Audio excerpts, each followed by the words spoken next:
want to thank the drum group for drumming for us this morning.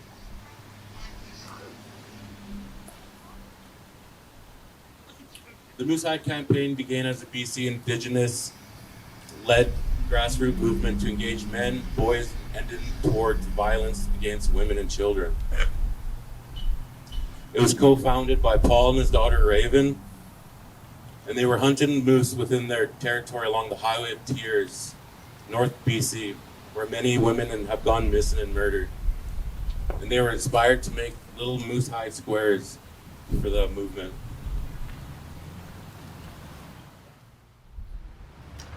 It has definitely grown as a nationwide movement for Indigenous and non-Indigenous Canadians. They all committed to take action to end this violence. A cornerstone of the Moose Hide campaign is the Moose Hide pins that Raven and her dad made. This is also my first time speaking in front of people, so please bear with me. Thank you. Thank you. The pledge for the Moose Hide is, I pledge to stand against violence towards women and children in support of the Moose Hide campaign. I pledge to always stand up and speak out against violence towards women and children. I am committed to create a safe space and a welcome space. I pledge to always speak out against violence towards women and children.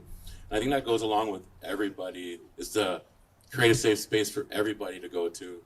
I know with me growing up in Indigenous community, I saw some violence, but I've also saw safe space for that violence. Places to go as in family members' houses, community spots, and in school. For me, there was always a safe place to go.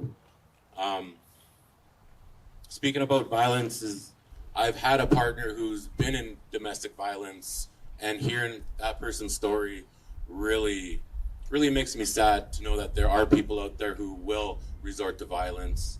And I've promised her my safe space so she can take her armor off and become who she is. And I want everybody to feel the same. So that being said, I'd like to pass the mic to Catherine Tenise.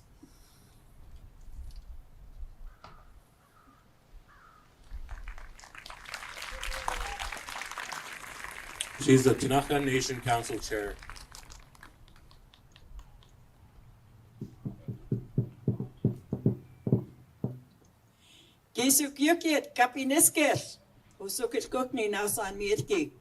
Good day to each and every one of you. I'm very happy to be here to be part of this very important campaign.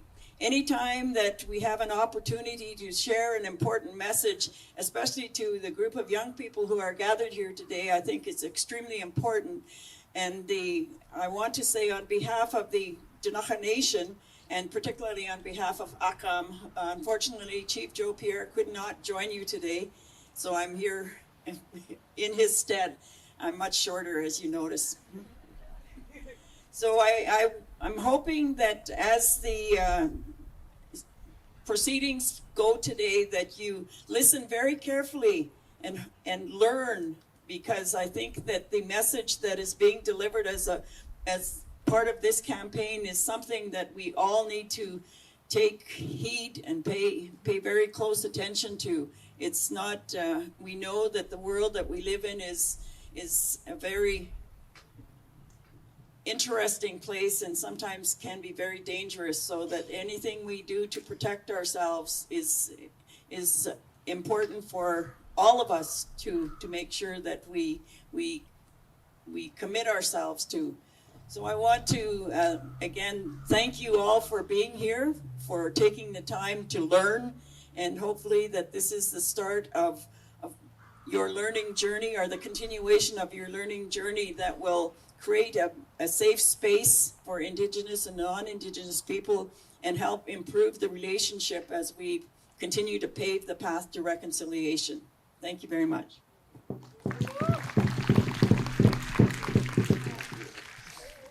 Next we have Michelle Sams. I've known Michelle Sam my whole life, basically, and she's a very powerful speaker and person, so let's give it up for her. No pressure. Kisik Vietnam, Gapiniskil. Yeah, my name is Michelle Sam. I am a band member. Oh, that's really loud. A band member of Akam, which is just down the road. I have family relatives across all of the current communities of Tanaka people. All of you are part of a movement, and that energy is really, really positive. And I'm very grateful that you all came here and that you moved yourself without a lot of issues, right? You know how hard it is to move a whole bunch of people like that, and you've done it, and thank you. I just hold my hands up for you for doing this work. Somebody reminded me when I got here that it's your generations that are going to make the really big changes, that it's our young people that are going to make the changes. We can help. Those of us who are older, we can help you. We can be there for you. We can support you. We can talk to you and listen. And that's part of creating that safe space. So I work up at the College of the Rockies. I also do a lot of talking, and I do a lot of learning, and I do a lot of listening with my own people. And I'm a mom of a son. And I'm a mom of a son who suffered a lot of violence, as did I, growing up, as well as into my adult life. And that meant that I had to undo a whole bunch of things. I had to understand what happened. I had to understand what enabled that to happen. And also to start identifying what does it mean to be safe. And one of those big things is about having boundaries, being able to say no, but also being able to talk to people about why I'm saying no. And so my son and I have been working on a project together. How many of you have heard the creation story from Joe Pierre? How many of you have had the opportunity to hear the Tanaka creation story? So in that creation story, there's a character named Yawunik. And Yawunik is the water creature. And that water creature kept going through the water systems. And we don't know why. Somebody does. But I don't know why he stopped paying attention to natural law, right? And then he started eating everything and bothering everybody and not paying attention to natural law, our natural law, the way that we were given. And as a result, if you go through that story, that's where human beings are made of, Yawunik's body. That's how the human beings came. And so for myself and my son, we've been really trying to understand that water creature, because water is sacred. Without water, you don't have food, right? Without water, you don't have life. And so to have Yawunik be how we came to be as human beings means we have some lessons to learn from Yawunik. And part of that for my son and I is understanding the trauma, the different experiences that we have in our lives, and when that happens and how that happens, so that we can take our fist, right? Because when you get mad, right, you're fisted, right? You get upset, you're dealing with something, right? You immediately start to pull yourself in. And so we've been learning about the water in hopes of opening up our hands again. Somebody's ringing bells for me. And so when we hug each other with open hands. When we go to shake hands with people, right, our hands are open. And so learning how to open ourselves up again, having that safe space, learning how to talk to each other, right, learning how to touch each other in a good way, right, shake your hand, shake, and say, you know, I'm happy you made it. I'm happy you made it here. I'm glad to see you again. And those are the things that I've been learning lately. And those are the things that I'm learning from my son. Because he doesn't want it to continue either. He doesn't want to see what happens continue. And neither do I. And I think we can all agree it doesn't have to be this way. And so I just want to see if you can share that comment. It doesn't have to be this way. So on 3, if I can ask you all to share that, it doesn't have to be this way. Okay? Get those words in your mouth. 1, 2, 3. It doesn't have to be this way, because it doesn't. And we all have a role to play in that. And that means understanding ourselves and understanding each other and understanding and recognizing our boundaries and deciding to do differently. And there's lots of people around you, I'm sure, that are trying to do that as well. So that's all I have to say this morning to you. I'm very, very happy to see you all. I hope that you take the words and let them go into your heart and into your mind as well, and into your hands. That you can open your hands and open your heart and open your mind to doing relationships differently. Okay? Tachta. Thank you, Michelle. Next up, we have Scott McLeod.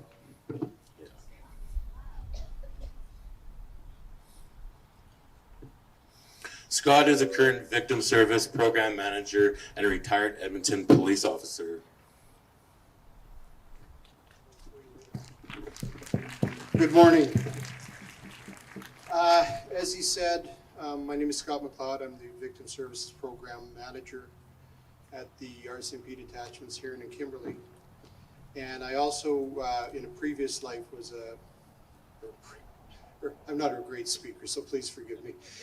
In my previous life, I was a member of the Edmonton Police Service for 26 years as a regular member. Consequently, I've been working in the field of violence and domestic violence in one form or another since 1979. And I've seen some great gains and